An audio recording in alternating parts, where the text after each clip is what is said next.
Hi, I'm Susan Smith, and I manage the Grief Support and Life Legacies programs and services for South Texas Blood and Tissue Center. Thank you for joining me today. One of the roles that I have here is to provide support programs for our tissue donor families. And it's hard right now because I can't have you here with me. But even though I can't have you here with me, doesn't mean I can't be there with you. I realize for those of you who are tuning in for the first time and you've experienced the death of someone, it's a tough time. It could feel like an earthquake. It can feel like a roller coaster. It can feel like someone has pulled the rug out from underneath you. All these feelings jumble together, and it's hard. It's hard to go on day to day. So again, I appreciate the fact that you are joining me, and I want to bring what we would offer here in person to you. I want to hold your space where you are as you travel on this grief journey. And today, part of the journey that we're going to do is an activity called the Heart Remembers. And what you'll need for this is we use a heart-shaped vase.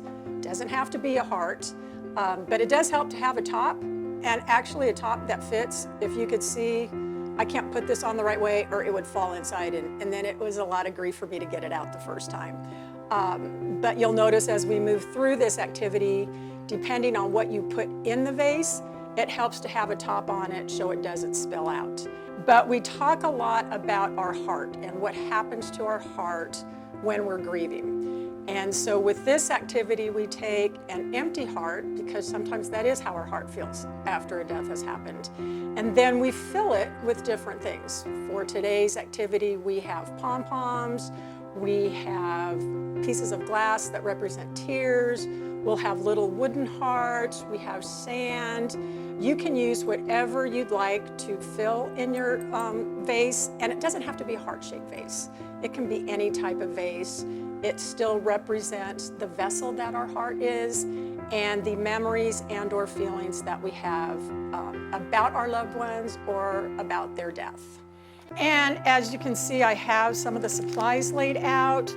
The pom-poms you can get pretty much at any store. I've got these at Walmart, H-E-B, Hobby Lobby. The vases I've gotten from Hobby Lobby. The tears inside the tear box and the box itself, Walmart. Sand, different colors sand, I've gotten at Hobby Lobby. You can do any craft store. And then there are some little fillers here, some of the hearts that have holes in them. As when someone we love dies, it feels like a piece of our heart is missing. And then little hearts that say love. I ordered those off of Amazon. And then things you can find around the house, scissors. As you can see on the table here, the other thing I like about sort of free-forming this sand, got on the table. What, did we make a mess?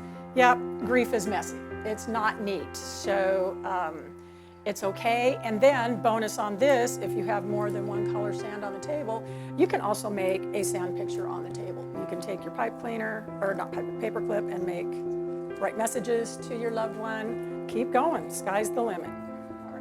Thank you all for joining me today for this month's activity. And again, we did the Heart Remember vases, one with pom-poms, one with sand. I would love to see what you all create at home. So if you would send me a message, you can either send it to the email address that you'll see listed here, private message me, check out our website, www.southtexasblood.org.